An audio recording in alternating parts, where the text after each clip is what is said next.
बातमीचा अर्थ आहे भरोसा आणि तुमच्या भरोसा आहे आमची जिम्मेदारी। आपण पाहत आहात NCN न्यूज टीव्ही। 10 वाजले तरी मोठ्या प्रमाणामध्ये टू व्हीलरची या ठिकाणी वर्दळ आणि गर्दी या ठिकाणी वाढत चाललेली आहे। सरासरी डिझेल आणि पेट्रोल या ठिकाणी कमीत कमी 12,000 पेट्रोल आणि डिझेल किंवा 8,000 पेट्रोल मिनिमम या महामार्गावर विकत होतं। परंतु आजची परिस्थिती पाहिल्यानंतर असं वाटतं की एका दिवसामध्ये पूर्ण टँकर या ठिकाणी संपून जाईल। या ठिकाणी 5 पेट्रोल पंप खानापूर ते डेंगूपर्यंत असून सुद्धा या ठिकाणी प्रत्येक पेट्रोल पंपावर अशीच गर्दी बघायला मिळत आहे। आपण पाहू शकता माझ्या पाठीमागे अनेक वाहने या ठिकाणी रांग लावलेले आहेत आणि टू व्हीलर या ठिकाणी माझ्या पाठीमागे पाहू शकता अनेक टू व्हीलर सुद्धा आहेत। एका दिवसामध्ये किती डिझेल आणि किती पेट्रोल विकत होतं ना आजची गर्दी बघून काय वाटते आपल्याला? आमचं पर डे 3,500 ते 4,000 लिटर पेट्रोल विकते। आजची गर्दी बघता आम्हाला इराणचं युद्ध असल्यामुळे जास्त सेल जात आहे। कमी दिसलं जितकं भेटलं तितकं 1,000, 500, 2,000 वाढली।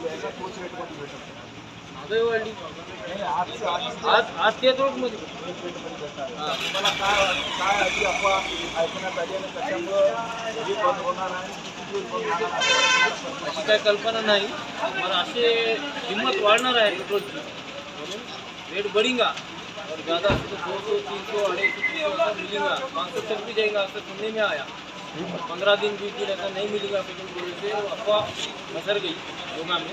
आपण या ठिकाणी काय सांगणार? आपण पेट्रोल भरायला आल्या आणि आज किती पेट्रोल भरल्या आणि कशा पद्धतीने तुम्हाला ही अफवा सांगण्यात आली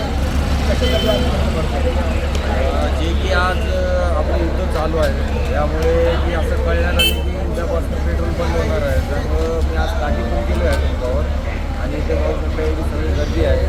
त्यामुळे पेट्रोल भरायला मी आता टोटल 1,000 रुपयाचं पेट्रोल भरतो। आपण पाहू शकता टू व्हीलर, 3 व्हीलर, 4 व्हीलर मोठ्या प्रमाणामध्ये प्रत्येक पेट्रोल पंपावर या ठिकाणी गर्दी आहे। तुटवडा निर्माण होईल ह्या भीतीपोटी आपण पाहू शकता देवरूख तालुक्यातील संपूर्ण जनता प्रत्येक पेट्रोल पंपावर या ठिकाणी गर्दी करत आहे। महायुद्ध या ठिकाणी सतत असल्यामुळे इराण, इराक, अमेरिका, इस्रायल या युद्धामुळे इकडे सुद्धा पेट्रोलचा तुटवडा निर्माण होईल ह्या भीतीपोटी अनेक या ठिकाणी पाहू शकता वाहनं मोठी गर्दी प्रचंड गर्दी प्रत्येक पेट्रोल पंपावर होत आहे। ज्या ठिकाणी 3,000 ते 4,000 डिझेल किंवा पेट्रोल विकत होतं त्या पेट्रोल पंपावर एका दिवसामध्ये आता पूर्ण टँकर संपणार असं चित्र रात्रीच्या 10 वाजता या ठिकाणी आपल्याला बघायला भेटत आहे। आणि खरोखरच असं होईल का या भीतीपोटी ही एवढी जनता आपल्या पूर्ण टू व्हीलर आणि 4 व्हीलर वाहनामध्ये पेट्रोल डिझेल स्टॉक करण्यासाठी आलेली आहे। कॅमेरामॅन सोबत मी सांगते NCN न्यूज टीव्ही।